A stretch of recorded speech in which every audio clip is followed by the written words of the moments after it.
I've just arrived at the hotel. It's surprisingly spacious and feels really nice. Staying here for 2 nights and 3 days feels like such a luxurious treat. You must be tired after all that traveling. Is the room really that good? Yeah, it's honestly amazing. There's even a small kitchen in the room. It's so well equipped that I think I could even cook something simple here if I wanted to. Honestly, this doesn't feel like a work trip. It feels more like a mini vacation. That sounds incredible. Now I'm wishing I had come along with you on this business trip. I'll bring you here next time when we plan an actual vacation together. For now, I'll just do my best over the next 2 nights and 3 days. But to be honest, I'm already missing your cooking. 3 days without eating your food feels like forever. You're exaggerating, but it's sweet of you to say that. When you come back, I'll make your favorite dish for you to celebrate your return. Even though it's only 3 days, make sure you're taking good care of yourself, okay? Don't skip meals and make sure to eat something balanced and healthy. Don't worry, I've got it covered. You take care of yourself too, all right? Make sure you don't catch a cold and be careful about everything, especially accidents. Yes, I'll be careful. Don't overthink things and just focus on your work there. All right then, I'm heading out to grab something to eat. All right, take care and enjoy your meal.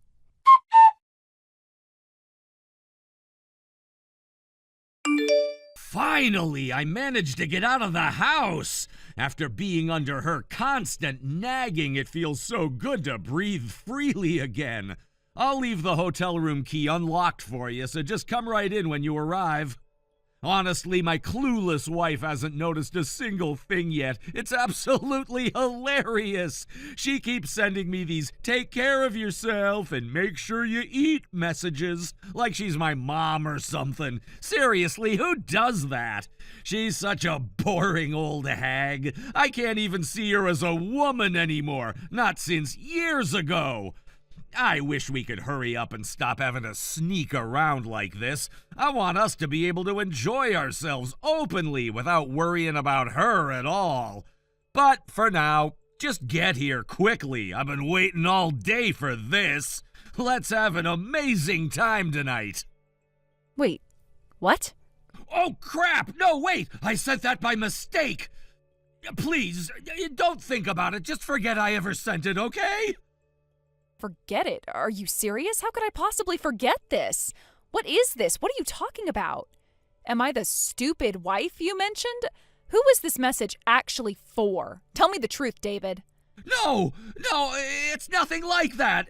It was just a joke. Yeah, just a stupid joke between friends. I sent it to you by mistake, and I didn't mean a single word of it. A joke? A joke about calling me stupid, about calling me an old hag? And you say you don't see me as a woman anymore? Don't insult my intelligence. Tell me, who were you trying to send this to? It's not what you think. It's just someone I know from school, an old friend, that's all. We were just messing around. I swear it's nothing serious. An old friend? And you invited this old friend to your hotel room? You told this person you couldn't wait to have fun with them? David, just admit it. You're cheating on me, aren't you? What? No way! Of course not! I'd never cheat on you. How could you even think that? How could I not think that, David? This message wasn't meant for me, and it's obvious who it's meant for. You're talking about sneaking around behind my back, calling me names, and planning a secret rendezvous. This isn't a joke. No, you're misunderstanding everything. I love you, okay? You're the best wife anyone could ask for. Why would I throw away everything we have for someone else? Do you really think I'm going to fall for that? If you're innocent, you wouldn't mind if I checked your phone, right? Let me see your messages, David. I can't do that. All right, fine. You win. I'll tell you the truth. Yes, I've been seeing someone else. I knew it. But let's not sugarcoat this. You're not seeing someone. You're cheating. Don't try to make it sound better than it is. I know. I'm really sorry. I didn't mean for things to get this far. Who is she? How long has this been going on? We met at a work party a few months ago. It was just a casual thing at first. She's someone my coworker introduced me to. We've only been involved for about 2 months. Before that, I swear it was completely innocent. A work party? Do you mean a mixer? You went to a mixer without telling me? And now you're trying to convince me it was all innocent at first. Don't make excuses, David. I know I messed up, but it's not what you think. I swear she doesn't mean anything to me. You're the one I truly love. Stop it. You've been bad-mouthing me to her and laughing about it together, haven't you? And now you want to tell me I'm the one you love? Do you think I'm stupid? No, I don't think that at all. I admit I made a mistake and I regret it. But can't we just move past this? Everyone complains about their spouse sometimes. Complaining about your spouse is one thing, David. Using those complaints to flirt with your mistress is completely different. You keep saying you're sorry, but your actions show otherwise. I'm sorry. I mean it this time. I'll never do it again, I promise. No more cheating, no more bad-mouthing you. I'll change. But if you could forgive me, there's one thing I'd like to ask. What could you possibly ask for right now? Could we consider letting her be my second wife? Excuse me? Like a side wife, you know? I'd still prioritize you, of course. You'd always be my number one. I just want to split my love between you and her. She's great at housework, too. I think she could even help you out around the house. Think about it. If we ever had kids, wouldn't it be great to have extra support?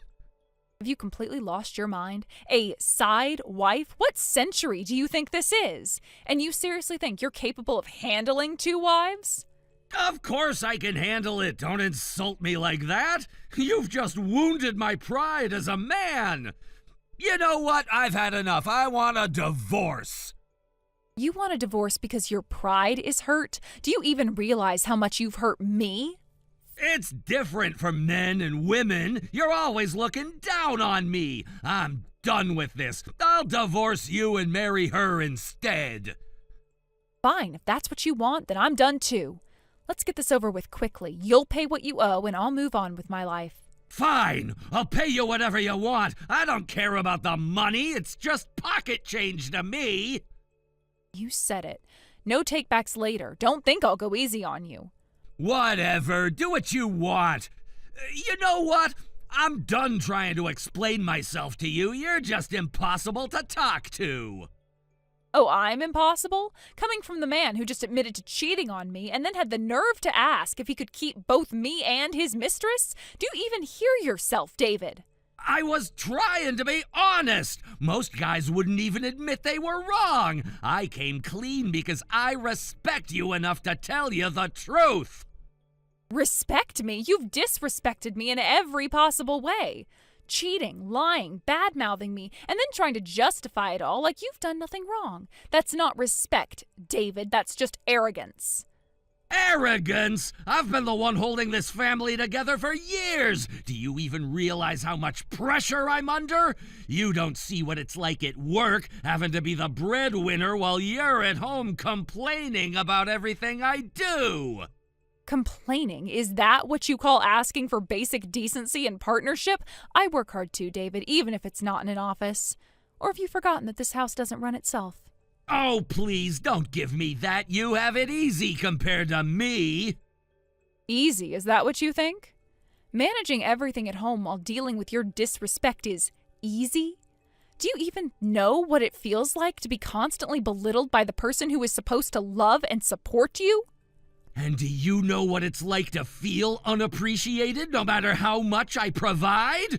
You think it's fun coming home to someone who always has something to criticize?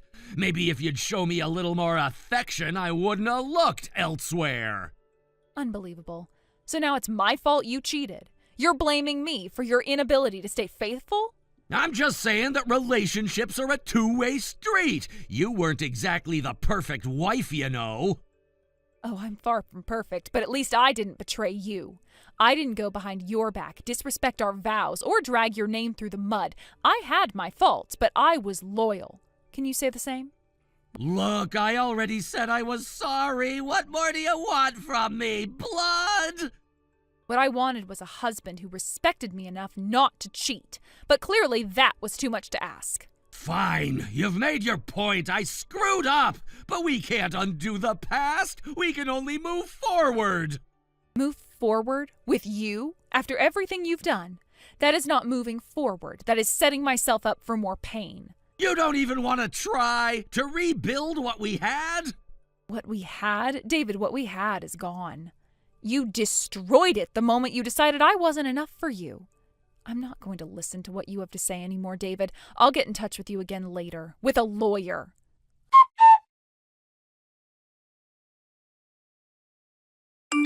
Audrey, I was completely wrong. Everything is my fault. I'm so sorry. And I'm reflecting deeply on what I've done. Please forgive me. Oh, look who's suddenly full of regrets. What happened to your confidence? It hasn't even been a week since our divorce was finalized. I tried to propose to her, you know, the woman I was seeing. I thought now that I'm divorced, we could get married, but she told me I wasn't the kind of man she could imagine having a good marriage with. She said dating was fine, but marriage? Absolutely not. Then she dumped me on the spot. What the hell is wrong with her? Honestly, what did you expect? No self-respecting woman would marry a man she knows is a cheater. She probably realized if you cheated on me, your wife, you'd eventually cheat on her too. That's not even the worst part. My affair got exposed at work. They found out about everything. Me bringing her to my hotel room during business trips, charging our meals to the company, using the company car to take her to hotels, even borrowing company funds to buy her gifts. Somehow all of it came out. Now they're talking about firing me. On top of that, they might sue me for damages. My whole career is in shambles. Wow, you really outdid yourself. Did you even try to cover your tracks? Company cars have tracking systems and expense reports get audited. You must have left a mountain of evidence. It's worse than you think. You know how small my industry is. News travels fast, and now everyone knows about my affair. My reputation is ruined. I can't get a job at any of the competitor companies. If I switch industries, I'll have to start over completely. My salary will plummet, and I won't be able to support myself. What am I supposed to do? Oh dear, poor you. By the way, I'm the one who told your company. What? You did this? Why the hell would you do that? I needed evidence of your affair for the divorce proceeding, so I contacted your former company. Turns out I didn't even need most of the evidence they provided. We got divorced so quickly it wasn't necessary. You've ruined my life! Do you even understand what you've done? If I lose my job, I can't pay the alimony in installments. Is that what you want? Oh, I'm perfectly fine with that. I already got plenty from the asset division, and I'm not relying on your alimony to survive. Unlike you, I have a stable income and don't need to mooch off anyone. Audrey, please, let's start over. If I can tell my company we've reconciled, maybe they'll reconsider firing me. Reconciled? After everything you did? You've got some nerve asking me that now. I know I messed up, but I've realized something. Losing you made me see how much I truly love you. That other woman, she manipulated me. Please, Audrey, give me one more chance. I swear I'll never cheat again. You swore you'd love and cherish me when we got married, remember? You already broke that promise. Why should I believe you now? Because I mean it this time. I'll prove it to you. I'll do anything you ask. Anything, huh? Okay then, how about this? Disappear from my life forever. No, Audrey, please, be reasonable. I'll lose my company housing soon, and no landlord will rent to me without a job. I'll end up homeless. Just let me stay with you until I can get back on my feet. Absolutely not. Your problems are no longer my concern, and if you keep bothering me, I'll block you. Wait! Please, I'll do anything. Just don't abandon me like this. Oh, so annoying. Blocking you now. By the way, I have a lunch date with friends. I'm busy, so don't ever contact me again. Goodbye. Wait! Don't leave me! Audrey, please don't leave me like this! Goodbye, David.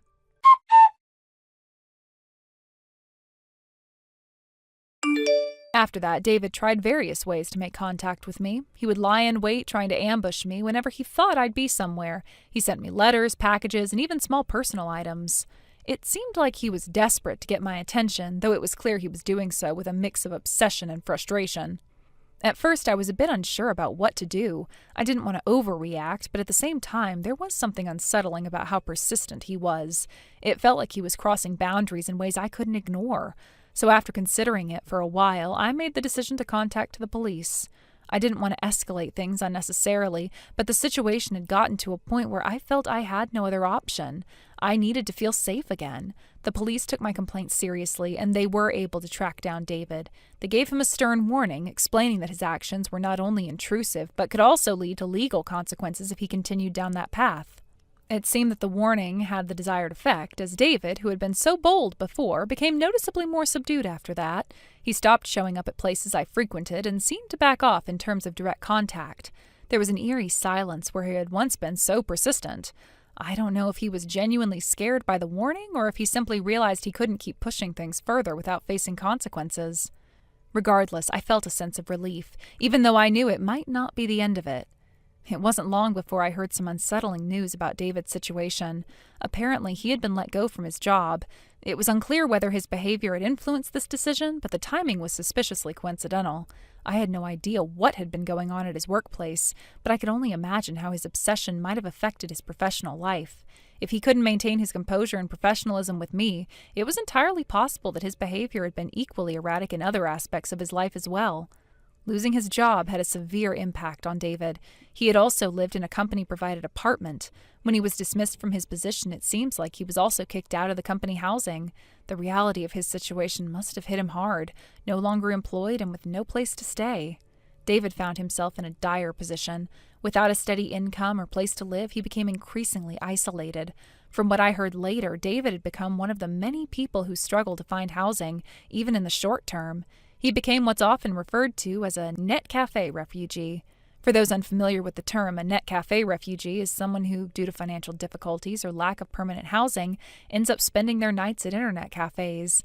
These establishments typically offer private booths with computers, and many are open 24/7. Some of them even have showers and offer affordable packages for those looking for a place to sleep temporarily. It's a tough and frankly grim situation for anyone to find themselves in, and I couldn't help but feel a small sense of pity for him.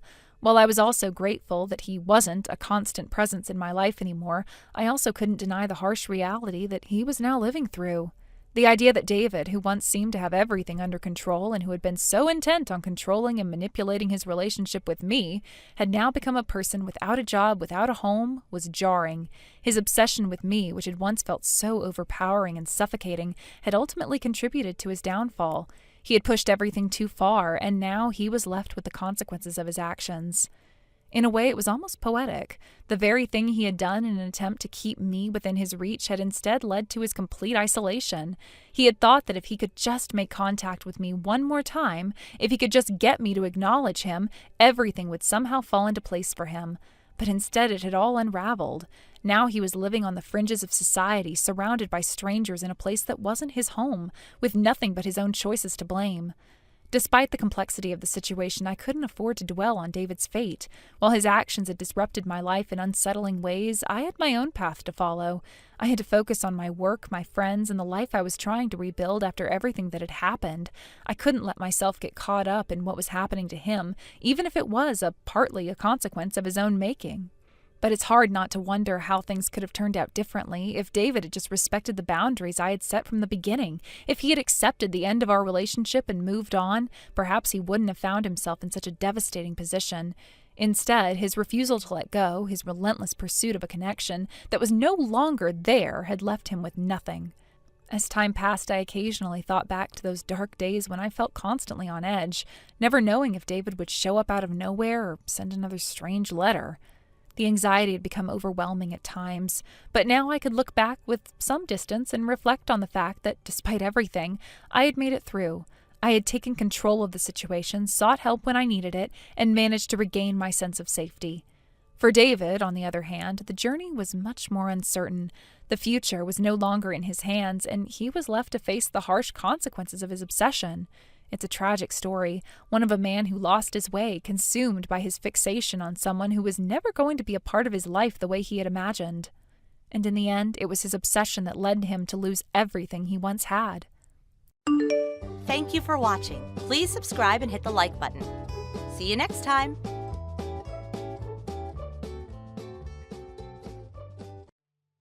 Linda, this is Dan. Why aren't you coming to the wedding? I wanted you to be the first person to congratulate me.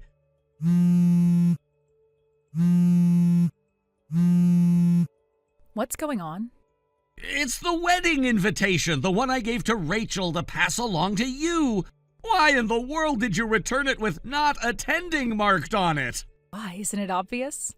Why would I want to attend the wedding of my ex-husband? But listen, you're a classmate and we have so many mutual friends. If I didn't invite you, it would be awkward, don't you think?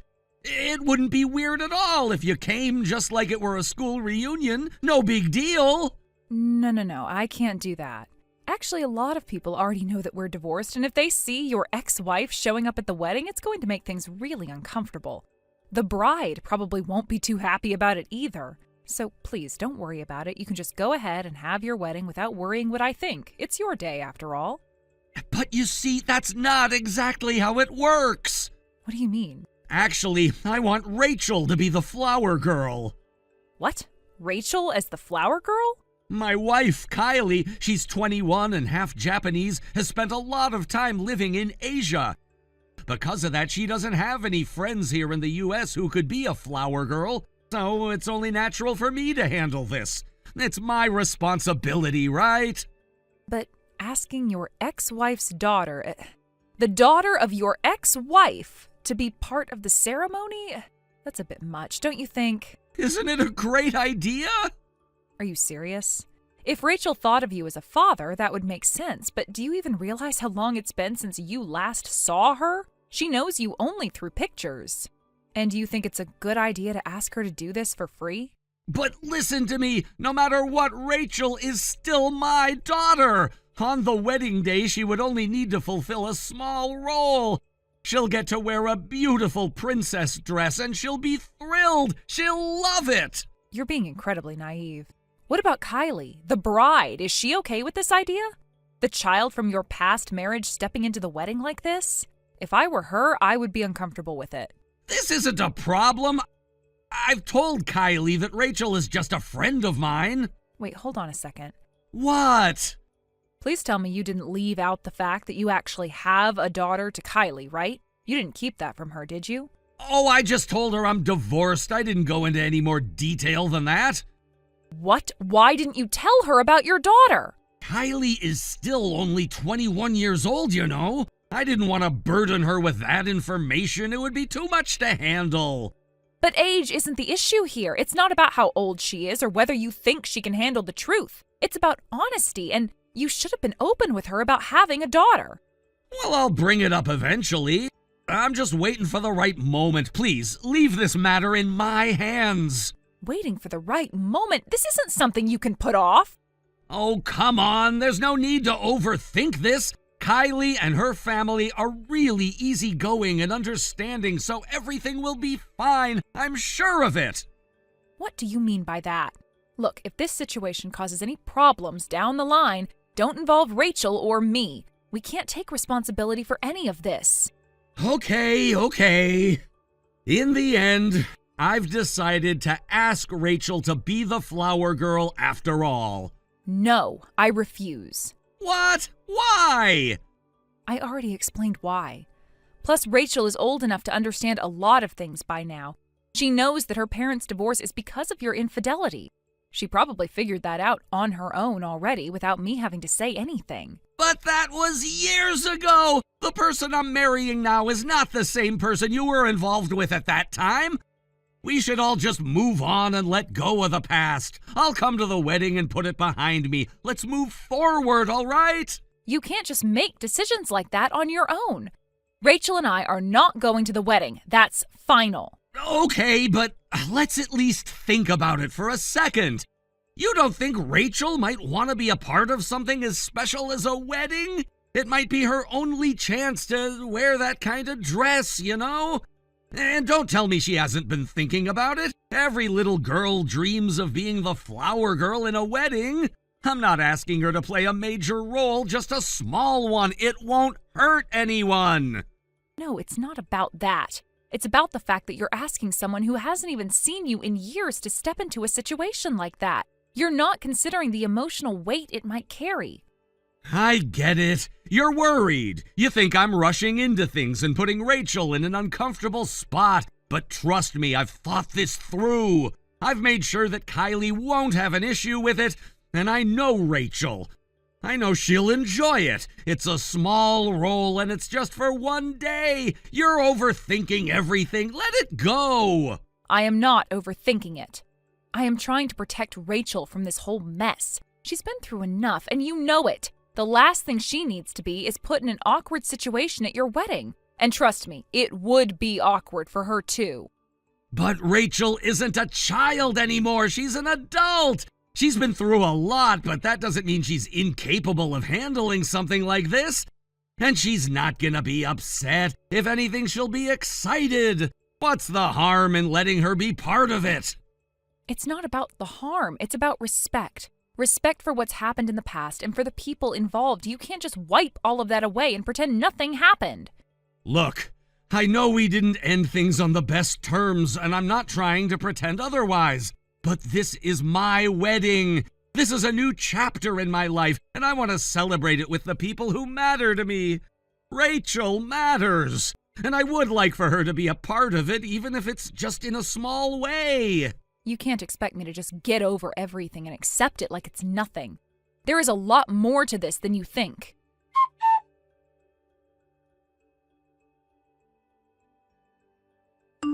Hey, Linda! Why didn't you come to the wedding?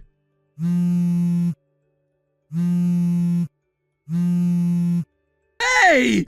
Answer me! Why aren't you picking up the phone? This is seriously frustrating! What? Why didn't you show up today? The wedding was important and I needed you here. Why did you tell me you weren't coming? Well, I told you I wasn't coming. You already knew that, right? No! I told you that I would change my attendance to yes, and I expected you to show up. You said you would. We even talked about it last week, remember? I said I wasn't coming. Neither Rachel nor I were going, and that's final. Because of that, everything's turned into a disaster here. You seriously have no idea what you've caused by not being here. A disaster? Yes, a disaster. I was in the middle of the ceremony preparations when I had to deal with the fact that you two weren't here. I found a girl dressed as a flower girl in the hallway, and I just assumed it was Rachel. I was panicking, thinking she was lost, so I tried to grab her and take her to the aisle. But then it turns out she was actually there for another wedding. She was mistaken for Rachel, and it caused a huge commotion. Didn't you check her name before trying to take her?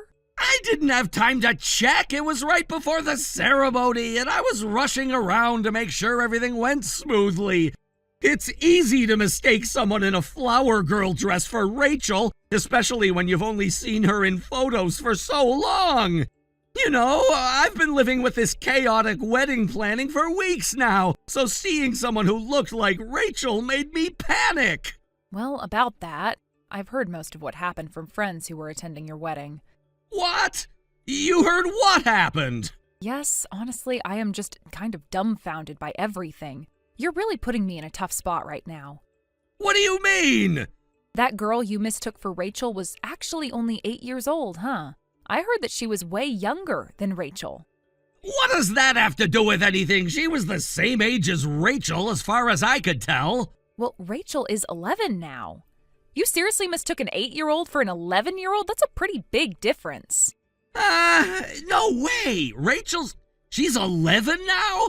Yeah, I told you that. I'm surprised you didn't know. I mean, you haven't seen her in a couple of years, but still, 3 years is a huge difference. Are you really telling me you forgot that your own daughter is 11? Wait, hold on. So Rachel is 11. I really messed up, didn't I? Yes, you did. And you know what? The worst part is that the girl you grabbed didn't even look like Rachel. She was dressed for her age, which was appropriate for an 8-year-old. I heard you even screamed at her when you tried to drag her away by force. She started crying and was really upset. Well, of course, that caused a scene. No one would have expected that to happen. I was just trying to make sure everything went smoothly, but then everything fell apart. Wait. You're telling me that the girl I thought was Rachel was 8 years old and I still got it wrong? Yes, and it was a mess. You need to take responsibility for what happened here. But the real problem is what happened after you tried to grab her. What do you mean? Well, I heard after the whole mix-up you yelled at the girl. You even shouted, "Listen to what your father says," when you tried to drag her away. That's really bad, you know. Wait a second. Did I say that? I don't remember yelling that. Apparently you did. One of the bride's relatives overheard you. And from what I've been hearing, it wasn't just the girl who was upset. People who were nearby could hear everything. This is getting out of hand. I can't believe I messed up like this. I had no idea that people were listening to me. Why didn't you say something sooner? I didn't know until I heard it from the bride's side. Your parents didn't help either. When the relatives questioned them, they couldn't even give a proper explanation. That's when people from the groom's side got involved. It was such a mess that they started asking the guests for clarification. You've got to be kidding me! How is this happening? I'm not kidding. In fact, the bride's father even called me to ask about Rachel. I had to explain everything to him. Wait, what? You told them everything about Rachel? Yes, I had to. I told them everything about Rachel, and they asked me about the reason for your divorce. So I had to tell them about your affair, too. No way, you didn't! I told you that you should have explained things properly to avoid causing all this trouble. Now it's spiraled out of control. I don't believe this. You're just making everything worse by telling people about Rachel and my divorce. No, I'm just telling you the truth. You should have handled this better from the start. This mess is on you, not me. Wait, you're really acting like this is some other person's problem. How are you so calm about it? What do you mean? You're the one who's involved in this, and I'm the one who's trying to make sense of all this chaos. You're just sitting there not doing anything to help me out. If Rachel's involved, shouldn't you be helping me out too? Excuse me? Are you even listening to yourself? What? The issue with Rachel is your problem, not mine. Don't try to make me your scapegoat just because you can't handle the situation. I'll help as much as I can, but I'm not going to take the blame for your mistakes. You've got to be kidding me! You're not even going to help me fix this? I'm helping in my own way, but there's only so much I can do. You've made things worse for yourself by keeping quiet about Rachel all this time. Don't expect me to clean up your mess. Wait, what do you mean by that? Are you seriously just going to sit there and do nothing? I've been doing all I can, but I am not your personal assistant. You need to take responsibility for your actions. Fine, I get it, but this is really going to cause problems. My whole life is falling apart right now, and you're acting like it's not a big deal. Maybe you should have thought about that before everything went down like this.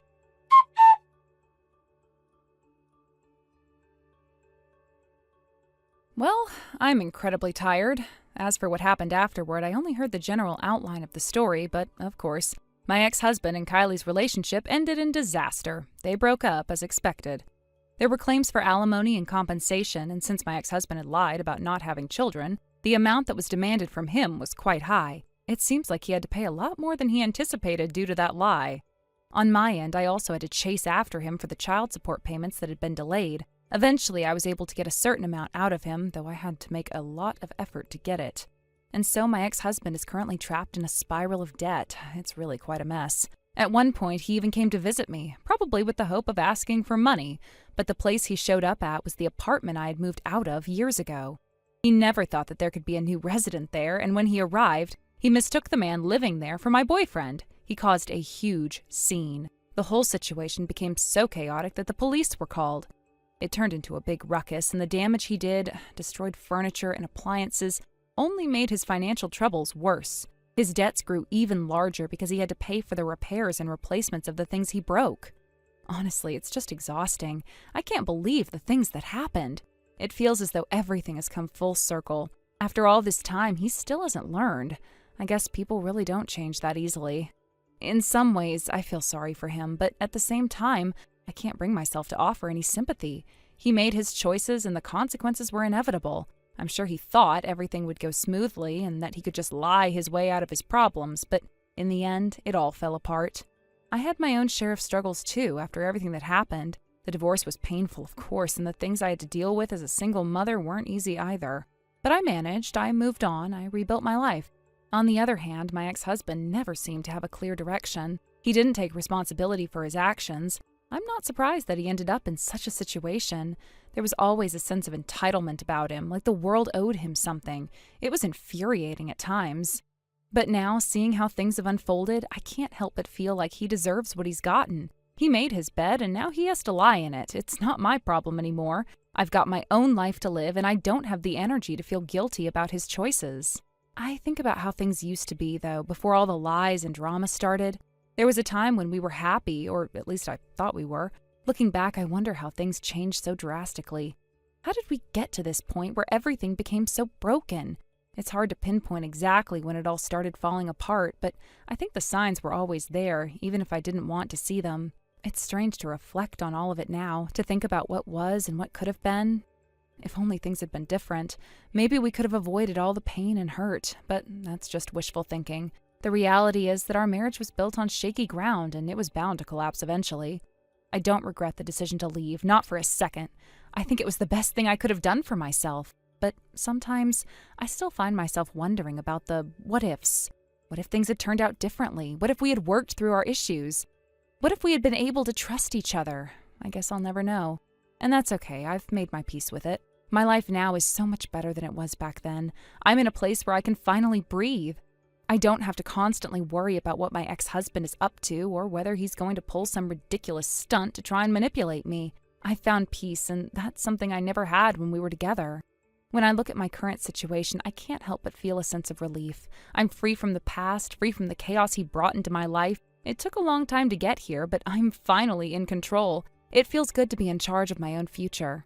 And as for him, well, he's on his own now. He has to deal with the mess he created. I'm not going to waste any more time thinking about him or his problems. I've learned that lesson the hard way. It's amazing how much you can change when you finally let go of someone who's been holding you back. I used to be so concerned with making things work, with trying to fix everything. But now I see that sometimes the best thing you can do is walk away. Let things fall apart if they need to. Life goes on, time moves forward, and eventually you realize that there is so much more out there waiting for you. So many opportunities, so many people who are worth your time and energy. I'm focusing on what lies ahead, not what's behind me. Looking at my ex-husband now, I see a man who's stuck in his own mess, struggling to find a way out, but he's alone in it. He has no one to rely on anymore. And while that might seem sad to some people, I can't bring myself to care. He made his choices, he has to live with them. At the end of the day, it's all about moving forward. It's about not letting the past define you. And I refuse to let my ex-husband's mistakes shape my future. I am done with him. So yes, it's exhausting to think about everything that's happened, but I'm not going to let it weigh me down. I've learned my lessons, and now it's time for me to enjoy the life I've built for myself. Thank you for watching and listening. We hope you enjoyed the video. Don't forget to like this video and subscribe. Also, feel free to leave a comment about what you thought of the story. We look forward to seeing you at the next story. Thank you for watching. Please subscribe and hit the like button. See you next time.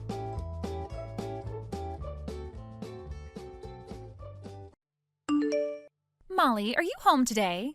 Hello, Tracy. I'm just planning to go shopping later in the evening, but for the rest of the day, I will mostly be at home. Why, is there something you need?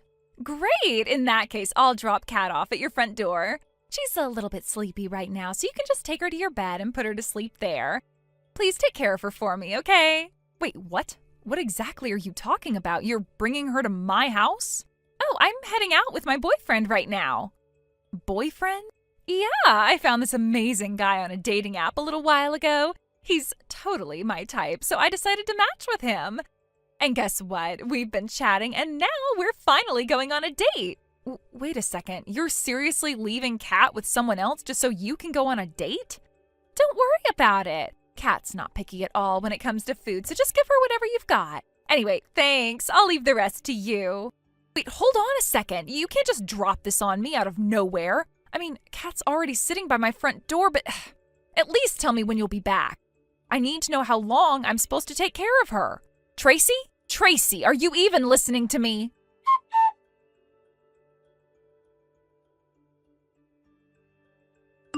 Molly, thanks so much for taking care of Kat today. You're a lifesaver. I'll ask you again sometime soon, okay? As I mentioned earlier, you can't leave her with me until this late. It's really inconvenient. Oh, come on, don't be like that. You have no idea how hard it is being a single mom. I've got so much to deal with already, and I've even cut ties with my family. I don't have anyone else to rely on, you know. You, on the other hand, don't have any kids, so this isn't a big deal for you, right? Actually, I'm pregnant right now. Wait, what? Really? Yes. I'm guessing you didn't notice because my belly hasn't started showing yet, but I've been struggling with morning sickness, especially nausea from the smell of food.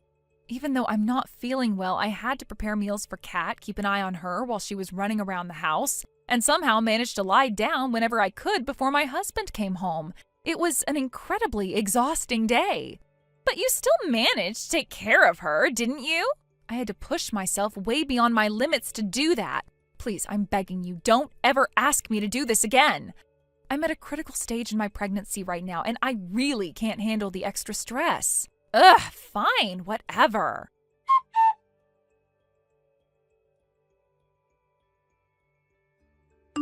Tracy, you dropped Kat off at my front door again, haven't you? I already told you that I am not taking care of her anymore. Please stop doing this, especially while I'm bedridden with morning sickness.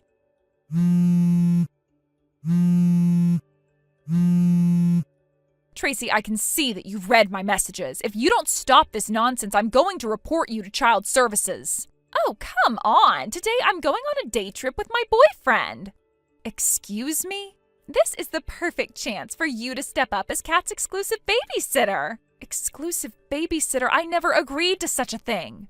But look at it this way. Taking care of Kat is giving you valuable experience in parenting, don't you think? I'm dealing with severe morning sickness and I can barely manage my own day-to-day life as it is. Please, I am begging you, stop putting this on me.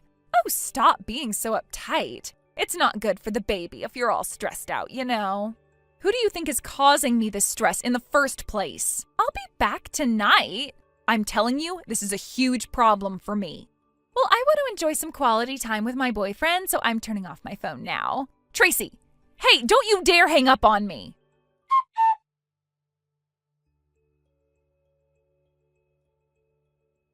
Hey, Molly, thanks so much for looking after Kat. I came to pick her up, but is she not home? Are you Kat's mother? Well, I thought it was obvious, didn't I? I'm David, Molly's husband. What? So you're telling me you're her husband? Yes, sorry for contacting you from my wife's phone. She's currently in the hospital. Oh no, what happened? Well, your cat was running around in my house, and in doing so, she knocked over a ceramic vase. Oh my, she's so full of energy. Just as Kat was about to be hit by the falling vase, my wife jumped in to protect her, but the vase hit my wife's shoulder as it came down. Oh my, that's terrible. Thankfully, it was only a bruise and the baby's all right, but my wife has been mentally quite shaken up, so she'll need to stay in the hospital for a while. So, what about Kat? Kat was splashed with some of the vase's water, but she wasn't injured at all. Oh, you really gave me a scare there. I'm just so glad Kat is okay. Tracy. What? My wife got hurt protecting your daughter, you know. Yeah, I guess that's what happened. Do you have anything to say about that? Oh, well, I guess your wife did a good job as Kat's personal sitter, right? What are you talking about? Well, when your wife wasn't around, you must have been the one looking after Kat, right? Where is she now? You should bring her here quickly. Well, Kat isn't with us anymore. What? It seems like you don't really understand what's going on, so let me explain everything clearly from the beginning. What's going on? Earlier today, when the vase fell, there was a loud noise, and neighbors heard Cat crying, so they called the police. The police? Yes, the neighbors told the police that you left Cat at our door without permission. What? But your wife is supposed to be Cat's personal sitter, isn't she? That's something you just assumed on your own. I'm her mother, and I said that she's the sitter, so that's how it is. Can we please stick to the actual topic here? What? There's more? Yes, there is. Fine. After hearing from the neighbors and my wife, the police contacted Child Protective Services. Wait, what's that? Your wife was talking about it too, but I had no idea what she meant. Child Protective Services, or CPS, is a department that deals with situations where children are in unsafe environments. What? Well, things have progressed since then. Your ex-husband is planning to take Cat back to his family's house. What? Why didn't anyone tell me? I'm her mother. I should have been the first to know. Apparently they tried calling you but couldn't reach you. That's because your wife kept calling nonstop, making my phone ring constantly, so I turned it off. She could have just called the hotel where I was staying. But you didn't let anyone know where you were staying, did you? Well, if I didn't do that, no one would have watched Cat, even the so-called personal sitter. Are you going to keep repeating that? Anyway, my wife's in the hospital, and once she's discharged, we'll send her back to her family to prepare for childbirth. What? That's ridiculous. If you want to pick up Cat, you need to talk to your ex-husband. That's impossible. Why? His family is over 3 hours away by plane. I've already spent a lot of money on this trip, and now I can't even afford the travel expenses to pick up Cat. I see. That sounds really tough. What's with this I'm just an outsider attitude? Well, I'm not really in a position to get involved. Oh, you're so slow to figure things out. Excuse me? You exchanged contact details with my ex-husband, right?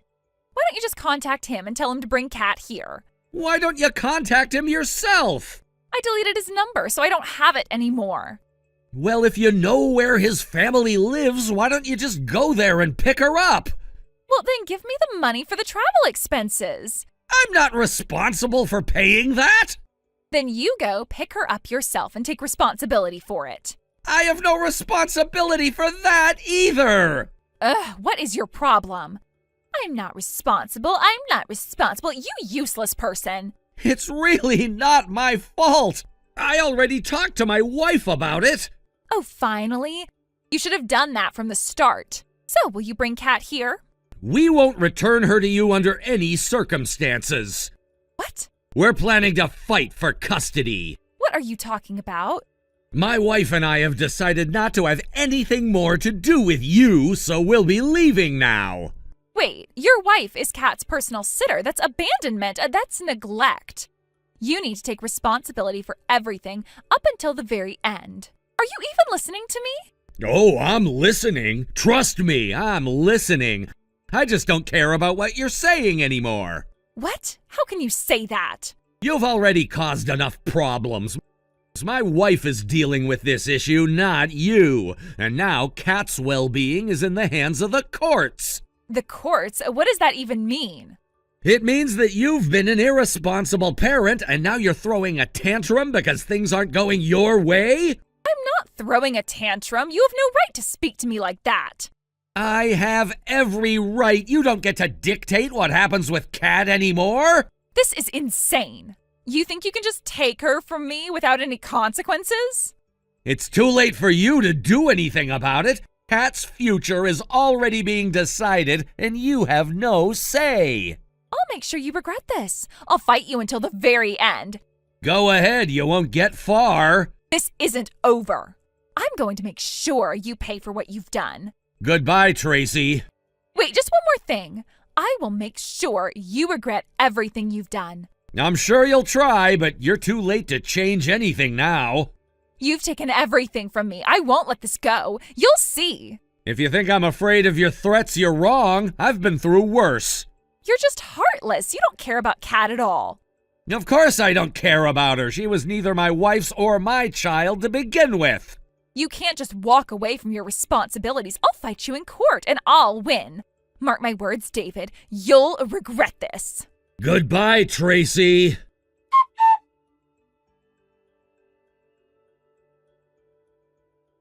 When I was messaging with Tracy, I had no idea how much my perception of the situation was about to change. We had been talking casually about everyday things when suddenly I realized something that struck me. Tracy's ex-husband, who had come to pick up their daughter Kat, was sitting right next to her. This moment was one of those subtle yet profound realizations, like a shift in perspective that made everything seem a little more complicated. It turned out that Tracy and her ex-husband had only divorced 3 months ago. The details of their breakup weren't something Tracy had shared much with me, but it wasn't hard to sense the tension and sadness lingering between them. It seemed like they were still adjusting to this new dynamic, but they were clearly trying to handle it for Kat's sake. However, the moment took a much more emotional turn when Tracy's ex-husband began to visibly tremble after hearing about Kat's current situation. Tears welled up in his eyes, and I could see the pain he was feeling in that moment. He had always been a bit reserved when it came to his emotions, so this sudden vulnerability caught me off guard. He said in a voice thick with emotion, "I will definitely get custody." It wasn't just a statement, it was a vow, a promise to himself, and perhaps a reflection of his deep love for his daughter. Then, to my surprise, he bowed deeply to my wife and me in gratitude and humility before taking Kat with him. They left together, headed back to his parents' house, which was quite far away. The weight of the moment lingered in the air, and I could only imagine what Kat was going through as she left with her father. A few days passed, and my wife and I anxiously awaited news about what would happen next. We had been so worried about Kat's well-being, unsure of what the future would hold for her after everything she'd experienced. Her life had been turned upside down by her parents' divorce, and we couldn't help but wonder how she was processing all of it. But then we received the message we had been hoping for. Tracy's ex-husband had successfully gained custody of Kat. My wife and I both breathed a sigh of relief. It felt like a weight had been lifted from our shoulders, and there was a flicker of hope that things might finally settle down for Kat. We were glad to hear that she'd now be in a more stable environment with her father, far away from the uncertainty and turmoil of the past months. But as relieved as we were for Kat, Tracy's life was spiraling in a completely different direction. It seemed that she had kept a significant secret from her boyfriend, the fact that she had a child. I hadn't known about this until later, but when her boyfriend found out, he was understandably shocked. The revelation had a dramatic effect on their relationship. He cut off all communication with Tracy, leaving her stunned and devastated. From what I gathered, he wasn't sure how to handle the situation and ultimately chose to walk away, leaving Tracy with no one to lean on. This kind of rejection, especially from someone she'd relied on for emotional support, must have been incredibly painful for her. Not only had she lost her marriage, but now she was facing the harsh reality of losing someone who could have been a pillar in her life. Tracy must have felt completely abandoned, and I could only imagine the emotional toll it was taking on her. As if that weren't enough, I soon learned that Tracy was no longer allowed to see Kat. The custody arrangements had been finalized, and it was clear that her ex-husband had decided to keep Kat away from her for the time being. The reasons for this weren't entirely clear to me, but it seemed like a decision made with the intention of giving Kat a stable, quiet environment away from any further emotional upheaval. Tracy, having already been through the devastating loss of her marriage, now had to face the painful reality of not being able to see her own daughter. I can only imagine how it must have felt for her, a mother being denied the right to be with her child. It was a situation that seemed so unfair, and I couldn't help but feel for Tracy as she navigated this heartbreak. One day, a few days ago, I unexpectedly ran into Tracy at the station. When I saw her, I barely recognized her. She had changed so much in such a short time. She had clearly lost weight, and her once lively and confident demeanor was now replaced by an air of exhaustion and distress. Her face seemed hollow, and her eyes had a faraway look in them, as if she were lost in her own thoughts. She stood there alone, looking down at the ground, her mind seemingly elsewhere. I couldn't bring myself to approach her immediately. I didn't want to intrude, but at the same time I felt an overwhelming sense of sympathy for her. I had known her as a confident and energetic woman, but now she looked like someone who had been broken down by the weight of her circumstances. At first I wasn't sure if I should say anything to her. She seemed so distant and preoccupied, and I didn't want to make things worse. But then she looked up and saw me. She gave a faint, almost absent smile, one that didn't quite reach her eyes. It was a smile that spoke of someone trying to mask their true feelings, but failing to do so. She looked like she wanted to say something, but before she could, she turned and quickly walked away. It was as if she had already made up her mind to shut herself off from the world, to protect herself from any further disappointment or hurt. Her departure left me with a sense of finality, as if Tracy had already resigned herself to the circumstances of her life. She had endured so much in the past few months: the divorce, the loss of her daughter, and the breakup with her boyfriend, and now it seemed like she was withdrawing into herself, perhaps to shield herself from further pain. It's clear that Tracy is going through an incredibly tough time. The weight of her divorce, the separation from her daughter, and the loss of the person she had relied on emotionally, all of it must be overwhelming. It's hard to imagine the kind of emotional toll it's taking on her, but I hope that in time she will find a way to heal and rebuild her life.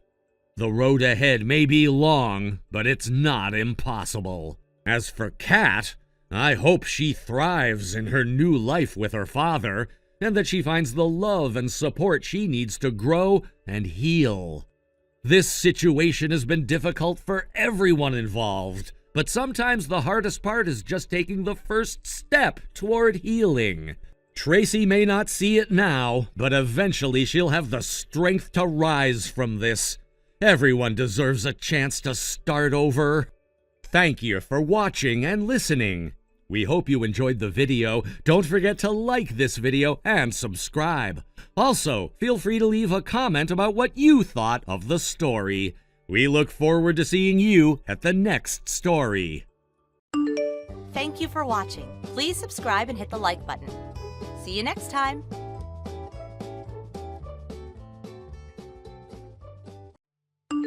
What kind of lunch boxes are you planning to make for the weekend's field day? I'm curious because I know it's an important event and you always make such great lunches. Oh, hey, Jenna. Well, the field day lunchbox, I haven't fully decided on the menu yet, actually. I'm still in the process of thinking it through. This year is extra special because it's Angelica's first field day since she entered elementary school. Both sides of the grandparents will be coming, so I want to make sure I prepare something that feels right for the occasion. So I'm trying to come up with a meal that's both delicious and a little more festive than usual. It's been a bit of a challenge trying to come up with ideas, but I'm sure I'll figure it out soon. Oh, wow, that sounds exciting. The first field day. Oh, I can totally see why you'd want to make something extra special. You said both sets of grandparents are coming too? That's a lot of people to consider, huh? So what do you think you'll include? I mean, you said it would be something decent, but I'm dying to know more. What kind of things are you planning? Yeah, it's a lot to do, but I'm really looking forward to it. As for the menu, I'm thinking I'll include some things that I know everyone will enjoy. For sure, I'm planning on fried chicken. It's a lunchbox classic in my family, right? I think it's always a safe bet, and it's something both kids and adults like. Then I'm thinking about including egg sandwiches, simple but tasty. Oh, and some apple slices. I want to make sure I have some fruits in there to balance out the savory items. Those things are pretty much confirmed at this point, but I'm still figuring out the other details. I'll probably add some veggies too, like little cherry tomatoes, maybe some broccoli. I want to have a good mix of flavors, and I think that'll make a lunchbox look even more appealing. Oh, that sounds so good. I love that you're including some veggies too. You know, it's so important to have a balance. But hey, wait, you mentioned fried chicken and sandwiches? Oh, that sounds amazing, but I was actually hoping you'd include sausages too. You know, the kind of sausages that are perfect for lunchboxes. I think they're such a great addition, don't you? Oh yeah, I completely agree. It's actually a great idea, and I think I'll definitely add them in. I'm glad you suggested it. I hadn't thought of it yet, but now that you mention it, it would make the lunchbox even better. Definitely adding sausages. Yes, I'm so happy that you're going to include sausages. I can already imagine how good that's going to look. But, speaking of the fried chicken, I have to let you know my kid doesn't really handle oil or flour well. You know how some kids have issues with greasy food? My kid's one of those. It's not a huge problem, but I figured I should let you know so you can plan accordingly. Oh, that's interesting. I didn't know that. I'll definitely keep that in mind, though. Since my kid likes other things like salmon and tuna, you could probably replace the fried chicken with more of those. You could make those options a little bigger. How does that sound? Wait, hold on a second. I never promised to make the lunchboxes for you. I only shared my menu because you asked. You're the one who asked about it, so I was just telling you what I was thinking. I wasn't agreeing to make a lunchbox for everyone, especially since I've got my own family to take care of. What? But you've been going on and on about what you're making. After hearing all of that, I thought for sure you'd be making the lunchboxes for us too. I mean, you were practically bragging about it. I just assumed you were offering to help. Isn't that what neighbors do? Help each other out? Bragging? I was just sharing my ideas. I never said I'd make the lunchboxes for anyone else. You can't just assume that I'm going to do everything for you just because I mentioned what I'm making for my family. This is my responsibility, and I'm doing it for my own family. Oh, come on. You know how tough it is to make lunchboxes, especially for a whole family. It's a huge job. You said yourself that you were going to make something decent, so why not help us out too? It's not like I'm asking for a whole new meal from scratch, just a little help. Look, I get it. It's hard. But I work just as much as you do. I work 4 days a week, and I'm working the day before the field day too. So I'm not in a position to just whip up a bunch of extra lunchboxes for everyone. But honestly, I think Liz would appreciate having a lunchbox that you made, don't you? I'm sure she'd love that more than anything. That's not the point. I'm just asking you to help out, and it's not fair to leave me to do everything on my own. It's just one more thing added to the pile of stress. I understand, but I can't make any promises. I'm preparing my own family's meal, and I think that should be enough. You'll figure it out, just like everyone else does. Well, you're really not helping. If you're not going to make it for us, then I guess I'll just have to figure it out on my own. Yes, you will. Good luck with that. Also, I'm blocking you until the day of the event then. What? Wait a minute, seriously?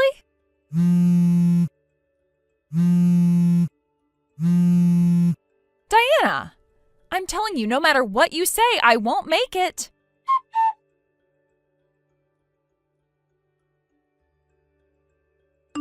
Jenna, this is so unfair. You promised you would make lunch for us too. Why didn't you make it? Because of you, we ended up with convenience store lunch. When I got home, my mother-in-law and husband yelled at me so much. The whole situation was a disaster. I never promised that. I clearly said no. You did promise. No, I didn't. You blocked me without asking and forced the conversation to end, didn't you? Don't you feel bad for Liz? I thought you were at least a decent person, but now I see it's just all talk. You didn't even consider how I felt. You just went ahead and did whatever you wanted, didn't you? Aren't you just trying to get your way by using your child as a shield? You're trying to guilt-trip me into doing what you want by playing the mother card. As a mother, don't you think that's a bit much? Is that really how you want to raise Liz, by manipulating people to do what you want? Shut up! By the way, Diana, didn't you try to take credit for the lunch I made? Don't even pretend you didn't. What? What are you talking about?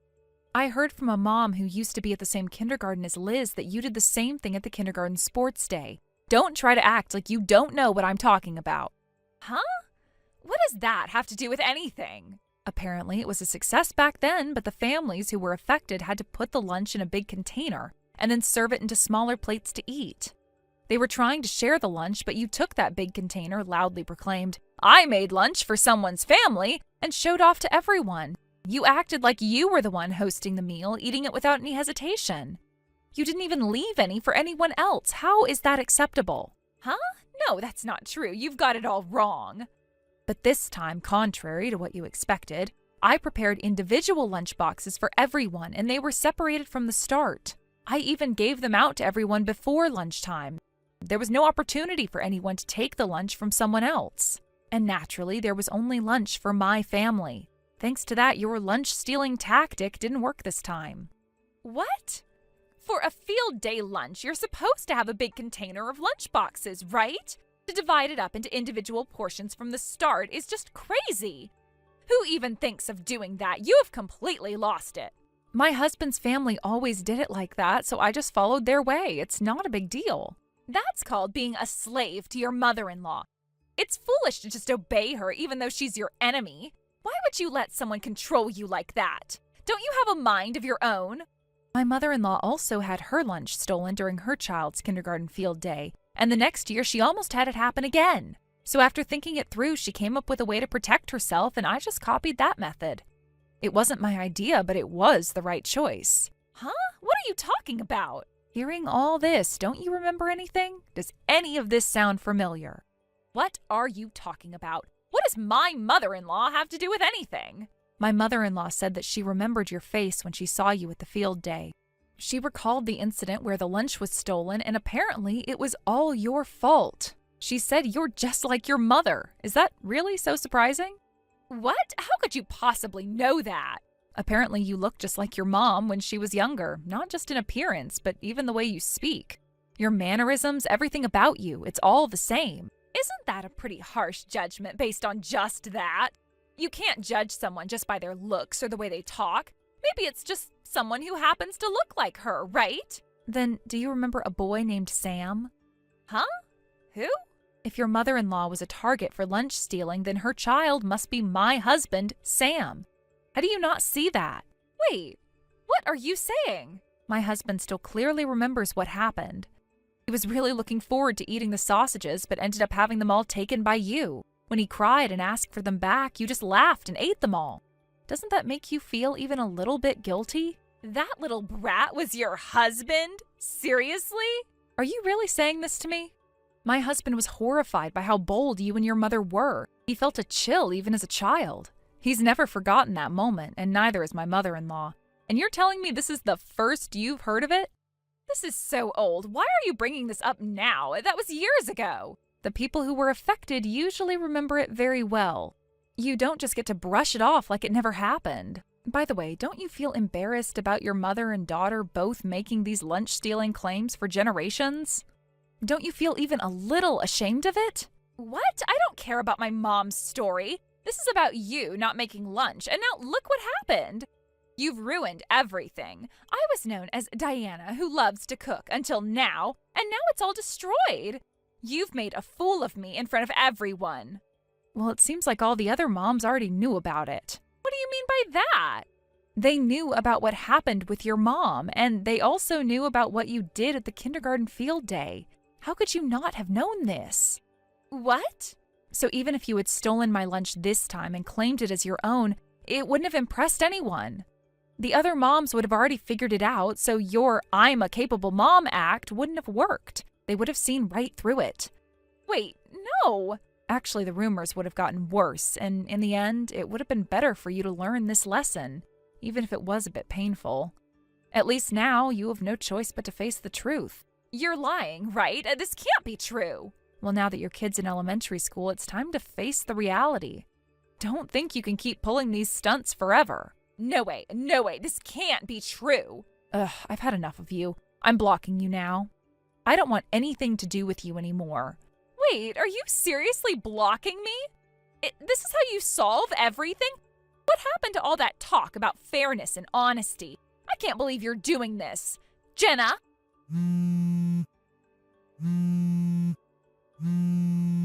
Jenna!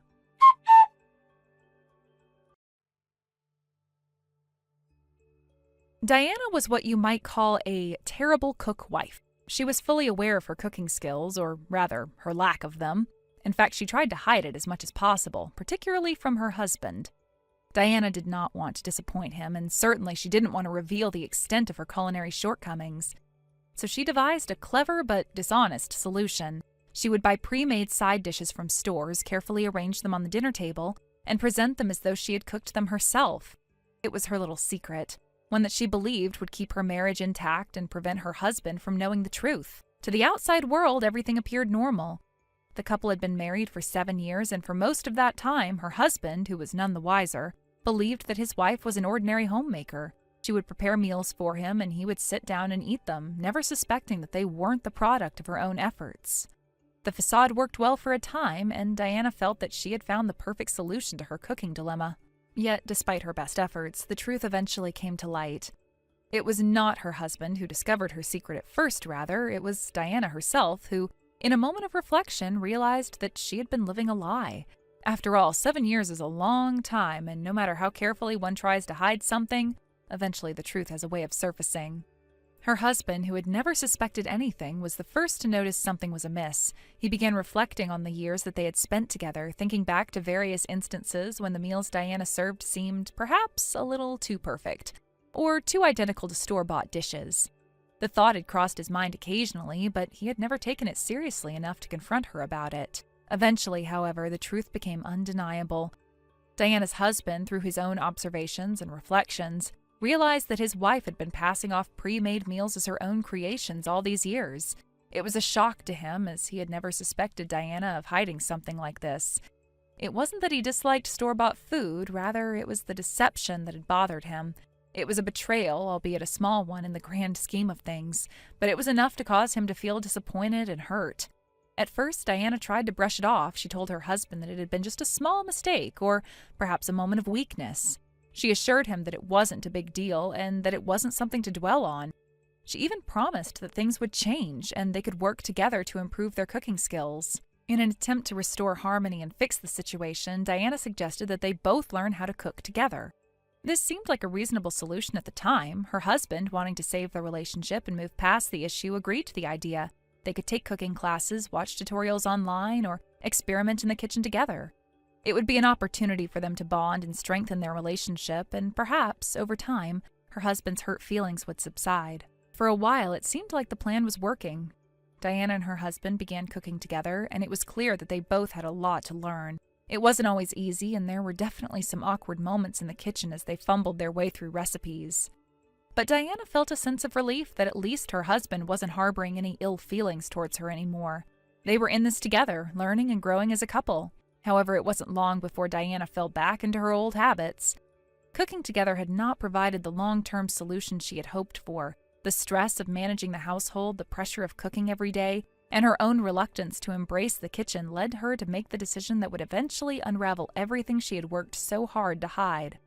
A month later, Diana was caught once again. This time, she had gone even further than simply buying store-bought side dishes. Diana had managed to steal her younger sister-in-law's cooking and claimed it as her own. She presented a meal that was clearly not of her own making, passing it off as her own creation once more. Her husband was understandably upset. Not only had she lied again, but she had taken it to an entirely new level. The fact that she had stolen her sister-in-law's cooking was seen as a betrayal within the family, especially since it had gone beyond the boundaries of just her marriage. It was an act of dishonesty that involved more than just her relationship with her husband. It affected the entire family dynamic. This incident was the final straw for Diana's husband. He had tried to give her the benefit of the doubt, but now it seemed clear that her actions were deliberate and calculated. The betrayal had escalated from a simple lie to something far more damaging. Her husband felt deeply hurt and disappointed, and he struggled to understand why Diana had chosen to continue with the deception despite everything they had been through. As the situation unraveled, the discussion quickly turned to accusations. The family began to gossip about Diana's behavior, and some members even referred to her actions as a form of bullying toward her younger sister-in-law.